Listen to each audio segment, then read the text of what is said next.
Boa noite, bem-vindos ao STP em linha, edição 20 de março de 2015. 10.205.631 dólares é o valor que o Programa das Nações Unidas para o Desenvolvimento, PNUD, coloca à disposição dos seus parceiros de implementação de projetos para o desenvolvimento para o período de 2015 e 2016. A confirmação está no acordo que foi assinado entre as partes nesta sexta-feira no Ministério dos Negócios Estrangeiros e Comunidades. Como é de domínio público, o PNUD é um dos parceiros de São Tomé e Príncipe de longa data e continua disposto em apoiar as Ilhas Maravilhosas em vários projetos. Portanto, os valores em causa serão distribuídos nas áreas da redução da pobreza, da governação democrática, do meio ambiente e do desenvolvimento sustentável e do Fundo Global. O secretário-geral do Ministério dos Negócios Estrangeiros e Comunidades, Francisco Fernandes, ao presidir o ato de assinatura dos planos anuais de trabalho, falou da importância da referida assinatura. Acabamos de assinar os planos anuais de trabalhos entre o Governo da República Democrática de São Tomé e Príncipe e o Programa das Nações Unidas para o Desenvolvimento, PNUD. Trata-se de instrumentos de veras importantes e indispensáveis na senda do nosso relacionamento com o Programa das Nações Unidas para o Desenvolvimento, na execução das atividades do atual biênio 2015-2016, do Programa País CPD, cujo sucesso representa um contributo para o crescimento econômico e a coesão social necessários ao processo do desenvolvimento nacional que se quer sustentável, equilibrado e duradouro. Para que os objetivos pré-estabelecidos sejam alcançados, Francisco Fernandes entende que deve haver uma liderança forte e aproveitou para lançar apelos. São ao todo 3 grandes componentes que integram os atuais planos anuais de trabalho, sendo a redução da pobreza, o alcance dos objetivos do milênio e o fortalecimento das informações sobre o clima no valor de 10.205.631 dólares americanos. Todavia, para que os objetivos sejam atingidos, é imprescindível uma liderança forte e apropriação desses planos anuais por parte das autoridades nacionais. Lançamos um apelo a todos aqueles que tenham uma responsabilidade direta e indireta não apenas sobre a execução destes planos, como também daqueles que têm a árdua missão de monitorá-los, fornecendo atempadamente os relatórios que decorrerão das várias fases de implementação. No entanto, depois das análises e assinatura do plano acima referido, recomenda-se no sentido de haver maior esforço das partes envolvidas na concretização dos desafios e uma maior descentralização e inclusão do poder local no processo de desenvolvimento para a efetiva apropriação e sustentabilidade dos programas e projetos apoiados pelo PNUD. O Congresso Nacional do ADI, que estava agendado para dia 28 de março, passará para 25 de abril. Esta decisão saiu no último encontro da Comissão Política deste partido, reunido no dia 17 deste mês. Depois do Partido Ação Democrática Independente, ADIR, ter realizado a eleição dos seus secretários distritais por todo o país, estava agendado para o dia 28 deste mês o seu congresso extraordinário. Levi Nazaré, secretário-geral deste partido, em uma conferência de imprensa, disse que o referido congresso fica agora adiado. Nós convocamos essa conferência de imprensa para anunciar nacional e internacionalmente que a Comissão Política do Partido, reunido no dia 17, antes de ontem, decidiu alterar a data do nosso congresso, que estava agendado para o dia 28 de março. Ficou o nosso congresso adiado para o dia 25 de abril e o nosso Conselho Nacional para o dia 2 de março. 2 de maio. Como havíamos dito, o Congresso será um Congresso eletivo, em que iremos eleger o Presidente, o Vice-Presidente e os membros do Conselho Nacional. Logo, essa eleição passará a ser no dia 25 de abril. E o Conselho Nacional do dia 2 também será um Conselho Nacional eletivo para eleger o secretário-geral do partido, eleger os membros da comissão política e o órgão de controle e jurisdição do partido. Nesta conferência de imprensa, os órgãos de comunicação social do país, Levi Nazaré explicou o motivo que esteve na base do adiamento deste congresso para 25 de abril. A razão para esta alteração da nossa data tem a ver com a decisão da Comissão Política de, para além de ser um congresso eletivo e um Conselho Nacional eletivo, também aproveitarmos a oportunidade e alterarmos os nossos estatutos, melhorando o estatuto do partido, tendo em conta os dois braços fortes que nós temos hoje, que é a Organização das Mulheres do ADI, MMA, Movimento das Mulheres em Ação, e a JAD, a estrutura da JAD. Nós achamos, tendo em conta a importância dessas duas estruturas que nós temos, adaptar o estatuto do partido a essas duas organizações, da mulher e da juventude. E também aproveitar o Congresso para aprovarmos um conjunto de estratégias e moções, daí que, tendo em conta o prazo curto que nós tínhamos dentre a realização das assembleias distritais e regional e o Congresso, só tínhamos uma semana, precisaríamos de mais tempo então para trabalhar sobre o Estatuto e também para definir as estratégias e as moções que nós iríamos aprovar no Congresso. O Partido Ação Democrática Independente, organizando assim a sua estrutura para o próximo embate eleitoral que se avizinha. A atual relação entre o maior partido da oposição, o MLSTP-PSD, com o atual governo é de desconfiança, afirmou o presidente deste partido, Jorge Amado, à saída do encontro com o chefe de governo, Patrício Trovoada. O maior partido de oposição são-tomense, MLSTP-PSD, encontrou-se na manhã desta sexta-feira com o primeiro-ministro e chefe do governo, Patrício Trovoada. Uma reunião de mais de uma hora que serviu para o chefe do atual governo informar os membros do partido sobre as linhas do Orçamento Geral do Estado para o ano 2015. A agenda foi para nos informar, portanto, sobre o Orçamento Geral do Estado que o governo vai submeter à Assembleia Nacional.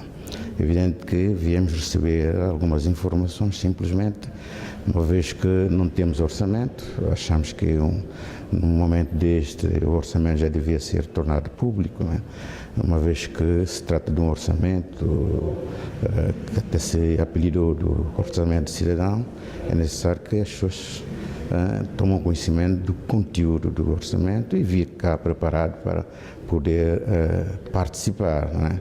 Dar o seu ponto de vista sobre isto, aquele aspecto que mais interessa para o desenvolvimento do país. Não tendo sido assim, viemos simplesmente para receber algumas informações. Gostaríamos simplesmente de manifestar, portanto, ou fazer alguns votos, que este orçamento possa ser realmente um orçamento que cumpre o que está no programa deste governo e que dê resposta à propalada, portanto, elaboração do orçamento de cidadão, tanto que o orçamento possa dar resposta a tudo isto que é aquilo que, portanto, as pessoas já estão ansiosas para poder ver realizado. Portanto, e que seja um orçamento que possa realmente combater o desemprego, criar mais emprego e possa realmente melhorar a condição de vida do cidadão. Caso forem estas as linhas deste orçamento para 2015, o governo poderá contar com todo o apoio deste partido da oposição. É evidente que nós queremos é que o país funcione, que as coisas andem. Nós dizemos que nós somos detentores de todo o saber, cada um de nós temos que tentar fazer melhor do que o outro. E queremos que esse governo faça melhor do que o MCV pode fazer até agora.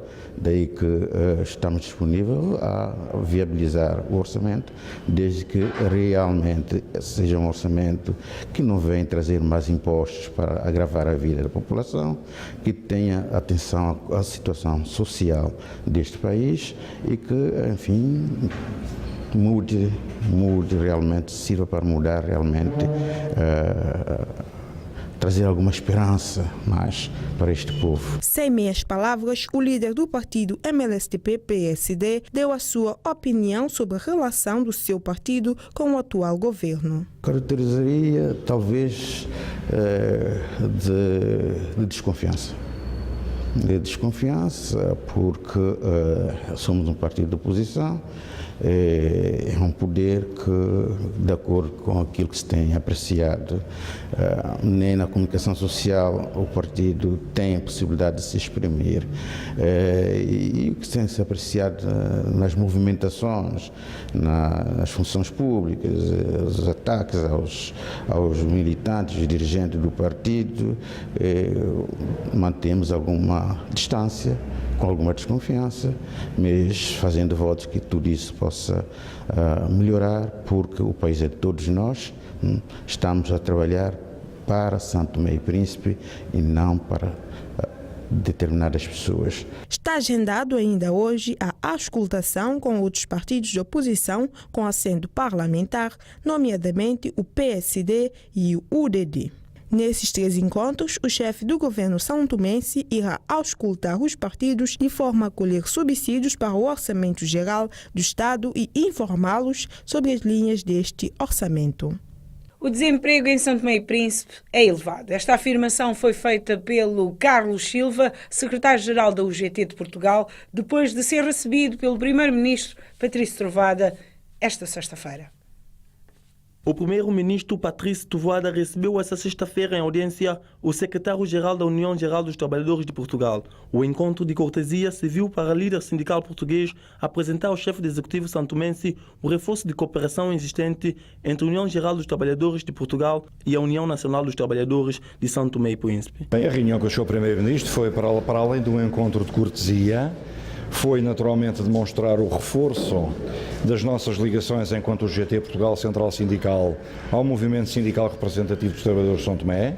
Nós estamos cá a convite da Organização Nacional dos Trabalhadores de São Tomé e Príncipe e do seu secretário-geral, João Tavares, que aqui se encontra, que é também neste momento o presidente executivo da Comunidade Sindical dos Países de Língua Portuguesa.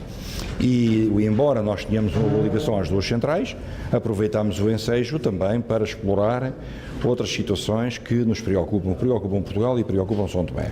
E calcularão que estou a falar em relação às questões do emprego e do desemprego. O desemprego em São Tomé e Príncipe é elevado. É preciso encontrar alternativas e expectativas que possam ser dadas às pessoas. Temos muito desemprego jovem, temos muito desemprego, começa a ser um desemprego de longa duração, estrutural, e portanto há que fazer alguma coisa no sentido de promover a qualificação dos trabalhadores e das trabalhadoras, dar-lhes expectativas de emprego e portanto reagir também àquilo que são as exigências do mercado de trabalho. Ora, o mercado de trabalho em São Tomé, aproveitei nesta semana para visitar empresas, falei com empresários, visitei alguns pontos importantes, inclusivamente o Centro de Formação Profissional e portanto há vontade do governo português e dos parceiros sociais, quer da indústria, quer nossa enquanto GT, para redinamizar o Centro de Formação de Budo-Budo, se essa for a vontade do governo São Tomé. Carlos Silva falou ainda que as indústrias portuguesas querem investir em São Tomé e Príncipe, mas para que isso aconteça é preciso mão de obra qualificada para responder às demandas do mercado. Este encontro com o Sr. Primeiro-Ministro e há pouco tempo atrás também, no início da manhã, com o Sr. Ministro do Emprego e dos Assuntos Sociais, veio confirmar a grande disponibilidade e interesse de São Tomé e do seu governo em espevitar ainda mais a cooperação portuguesa, apostando numa nova dinâmica para a formação profissional, mas acima de tudo respondendo aos desejos da indústria portuguesa. O que é que a indústria portuguesa quer? Quer investir em São Tomé e Príncipe, querem vir para cá novos empresários, quer, acima de tudo, um conjunto de empresas portuguesas ter uma resposta no mercado são tomense.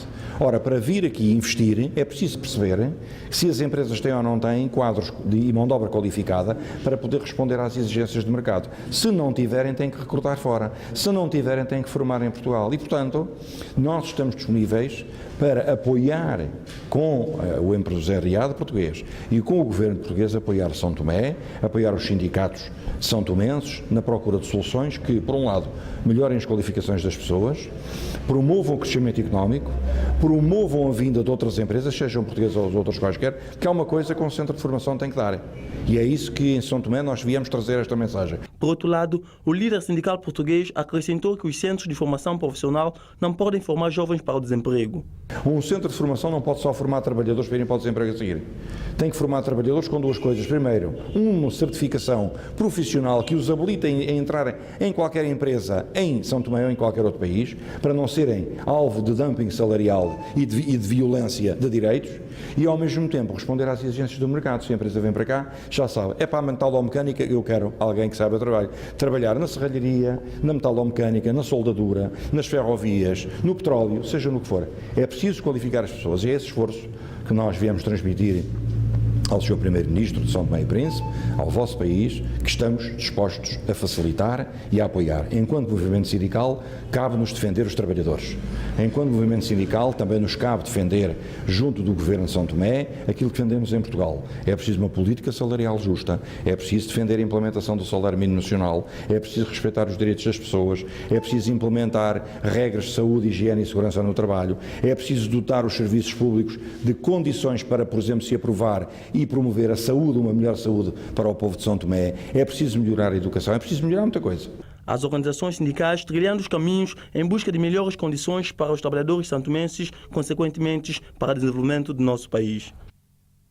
A delegação portuguesa da UGT, União Geral dos Trabalhadores de Portugal, liderado pelo secretário-geral Carlos Silva, considera de satisfatória e positiva a visita de trabalho a São Tomé e Príncipe. Isto depois desta delegação sindical ter tido vários encontros com entidades do órgão de soberania do país. É no âmbito da cooperação existente entre a União Nacional dos Trabalhadores de São Tomé e Príncipe com a UGT, União Geral dos Trabalhadores de Portugal, que esta delegação sindical portuguesa veio a São Tomé e Príncipe para uma visita de trabalho. Depois de uma semana de trabalho com várias entidades nacionais, o secretário-geral Carlos Silva falou sobre a atual situação dos trabalhadores em São Tomé e Príncipe. Foi uma semana de trabalho intenso, como lhe disse, com visitas a empresas, com visita ao centro de formação, estivemos na Rosema, estivemos nas comunicações de São Tomé, estivemos aqui na exploração de café, fizemos duas roças, a roça Agostinho Neto, verificámos as dificuldades das pessoas, falámos com trabalhadores e percebemos que há muitas dificuldades e que as dificuldades, a pouco e pouco, têm que ser promovidas através de quê? Do diálogo social e da concertação. Vocês necessitam de uma melhor legislação laboral, precisam de elaborar um bom código de trabalho para vos defender e, acima de tudo, precisam de uma boa negociação coletiva. Um trabalhador só consegue estar bem defendido se tiver um sindicato que o apoia e que promova a negociação coletiva. O que é a negociação? É um encontro de vontades. Aqui ninguém impõe nada a ninguém. O patrão não gosta às vezes que lhe imponham as coisas e o trabalhador também não gosta de ser violentado. E como numa relação de trabalho, quem é sempre mais fraco é o trabalhador, portanto temos que encontrar um artigo na lei que defenda as partes mais fracas. Não pode continuar a haver exploração e não pode ser através dos baixos salários que se promove a competitividade e o futuro de um país. Tem que ser através de uma política justa de rendimentos, porque nós também percebemos que São Tomé quer continuar a apostar na captação de investimento externo, de empresas que venham para cá, mas também não pode ser só à custa dos trabalhadores que elas têm que vir para aqui. Não vêm para cá para explorar ninguém, vêm para cá para trabalhar e pagar o salário justo. É isso que a negociação coletiva defende. Justiça social e solidariedade. Carlos Silva faz um balanço positivo dos trabalhos realizados. O balanço é muito positivo. Então fomos recebidos, longe daquilo que eu pensava, fomos recebidos pelo Ministro dos Assuntos Sociais, pelo Primeiro-Ministro. O Sr. Embaixador de Portugal esteve connosco para testemunhar a importância para o Governo português, enfim, desta parceria tripartida e, além disso, lidamos com os dirigentes máximos do movimento sindical São Tomé, portanto vamos daqui muito satisfeitos e vamos transmitir ao governo português e aos empresários portugueses aquilo que é a nossa visão, a visão sindical de gente que está disponível para trabalhar, porque de agitação já temos aí muita gente para nos chatear a cabeça. Por sua vez, o presidente da Organização Nacional dos Trabalhadores de São Tomé e Príncipe destacou a cooperação existente entre os dois sindicatos. A avaliação que eu faço é positiva, porque durante a semana nós trabalhamos em várias áreas, na área de formação, na área de cooperação e também na área da advocacia. Portanto, a advocacia tem a ver com, junto dos membros do governo, para manifestar as nossas preocupações. Isso foi feito. E também no quadro da formação, nós fizemos um seminário de 2 dias sobre a sindicalização, que para nós achamos que foram formações de extrema importância para a classe dos trabalhadores. Por isso que, nós, resumindo, dizemos que a formação, a vinda deles para nós foi útil e o balanço é positivo. A questão de cooperação vai reforçar a relação entre a UNSTEP e a UGT de Portugal, não só na parte política, como na parte da formação e capacitação dos nossos membros. A Organização Nacional dos Trabalhadores de São Tomé e Príncipe, satisfeitos com os trabalhos realizados com a União Geral dos Trabalhadores de Portugal durante uma semana nas Ilhas Maravilhosas de São Tomé e Príncipe. A seleção de Água Grande fez hoje a entrega do troféu ao presidente da Câmara Distrital de Água Grande, Kneide Santos, depois do Torneio Nacional de Futsal em Água Grande, saiu vencedora. É um evento que vem trazer para nós algo que é importante a nível do desporto do nosso distrito. Não só para a Câmara de Água Grande, mas para a população de Água Grande, tendo em conta que o distrito venceu o torneio nacional, escolhendo a região autónoma do Príncipe, por condições que nós já conhecemos, mas o distrito está de parabéns porque vencemos o torneio de 12 de março desportivo em futsal. Isto simboliza todo o esforço que nós temos vindo a fazer ao nível do nosso distrito, nos investimentos que fazemos no campeonato de futsal. No âmbito desportivo, a semana ficou marcada pela reinauguração do Parque Exnécia, fechado há mais de 7 anos, onde o primeiro-ministro santomense, Patrício Trovoada, mostrou os seus dotes a nível do basquetebol. Por outro lado, a equipa de Folhafede, recém-promovida para primeiro escalão em futebol, comprou o guarda-redes Dung, do Udra, do Angulares, campeão nacional. Este prometeu em tudo fazer para ajudar a equipa a conquistar o título nacional. A Ilha do Príncipe acolheu esta quinta-feira uma palestra sobre violência no recinto dos Jogos, organizado pela Federação Santomense de Futebol. O atual Ministro da Presidência do Conselho de Ministros e dos Assuntos Parlamentares, Afonso Varela, pôs fim, neste final de semana, ao reinado cinzento do Presidente deposto, Baltazar Afonso, ao ser eleito por unanimidade como o novo Presidente do Vitória do Riboc. Por fim, está agendado para a próxima segunda-feira, dia 23, o encontro inédito entre o Presidente da Federação Santomense de Futebol, Nino Monteiro, com o Presidente da Federação Internacional de Futebol Suíço, Joseph Blatter, em Zurique. E é assim, com a página desportiva, que colocamos ponto final à edição do STP em linha. 20 de março de 2015, voltaremos segunda-feira ao mesmo horário. Boa noite, bom fim de semana.